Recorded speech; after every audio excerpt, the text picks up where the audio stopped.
Well, we're going to look at a book called Sirach. And Sirach is in the collection of the intertestamental Jewish literature that was included in the Greek Bible that we call the Septuagint. And Sirach, interestingly enough, shows clear signs of dependence upon the book of Proverbs, both in its structure and in its theology. And wisdom, the Greek noun Sophia, appears over 90 times in the book of Sirach. And so what we're going to see is that it's been strongly influenced by the portrayal of personified wisdom in Proverbs and arguably the incarnation of wisdom into human figures. Let me make my case. So in chapter 24 of Sirach, we have this long passage that talks about the personification of wisdom. So you can see very similar things to what we saw in Proverbs. Sirach 24, verse 1. Wisdom praises herself and tells of her glory in the midst of her people. In the assembly of the Most High, she opens her mouth. Notice again, wisdom is closely associated with the mouth and the words of God. In the presence of his host, she tells of her glory. Quote, I came forth from the mouth of the Most High, again, closely associating wisdom with God's word, and covered the earth like a mist. I dwelt in the highest heavens, and my throne was in a pillar of cloud. Alone I compassed the vault of heaven and traversed the depths of the abyss, over the waves of the sea, over all the earth, and over every people and nation I have held sway. Among all these I sought a resting place, in whose territory should I abide? Then the creator of all things, someone distinguished from her, by the way, gave me a command, and my creator chose the place for my tent. He said, quote, make your dwelling in Jacob, and in Israel receive your inheritance. That's the voice of God. Before the ages, in the beginning, he created me, and for all the ages I shall not cease to be. In the holy tent I ministered before him, and so I was established in Zion. Thus, in the beloved city, he gave me a resting place, and in Jerusalem was my domain. I took root in an honored people, in the portion of the Lord, his heritage. I grew tall like a cedar in Lebanon, and like a cypress on the heights of Hermon. I grew tall like the palm tree in En-gedi, and like rose bushes in Jericho, like a fair olive tree in the field, and like a plane tree beside the water, I grew tall.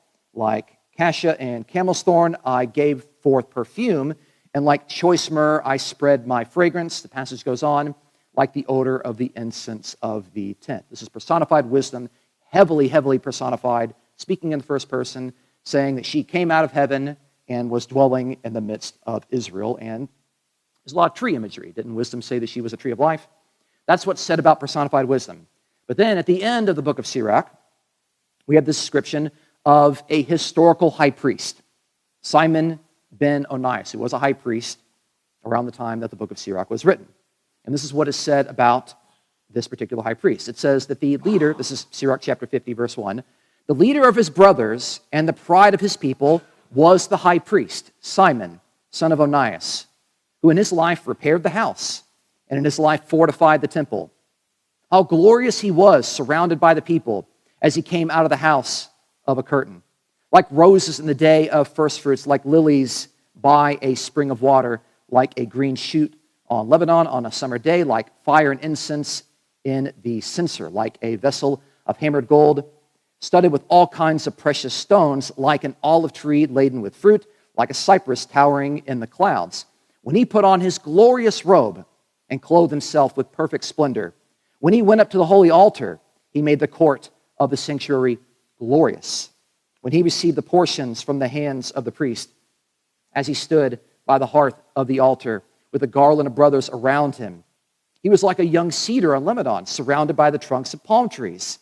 All the sons of Aaron in their splendor held the Lord's offering in their hands before the whole congregation of Israel, finishing the service at the altars and arranging the offering of the Most High, the Almighty. He held out his hands for the cup and poured a drink offering of the blood of the grape. He poured it out on the foot of the altar, and a pleasing odor to the Most High, the King of all. The passage goes on. Then Simon came down and raised his hands over the whole congregation of Israelites to pronounce the blessing of the Lord with his lips and to glory in his name. Now, just like Proverbs, if you read Sirach in Greek, you'll notice something very interesting about the depiction of Simon. You'll notice that Earlier in chapter 24, personified wisdom is present in the people's midst. She is likened unto a rose bush. She's likened unto incense, like an olive tree, like a cypress tree, like a cedar tree, like a pleasing fragrance, and she is in possession of God's glory. Guess what? The very same Greek words are intentionally used to describe Simon, the historical high priest. He is present in the people's midst. He is likened unto a rose bush, like incense, an olive tree, a cypress tree, a cedar tree. He is like pleasing fragrance, and he's in possession of God's glory. Clearly, the author, just like the author of Proverbs 1 through 9 and 31, is portraying this historical high priest as the incarnation and the embodiment of God's personified wisdom, clearly being influenced by the book of Proverbs. And guess what? Modern scholarship openly admits that personified wisdom became incarnate in Simon ben Onias, as in a high priest from history. This is an actual real person that lived. All right?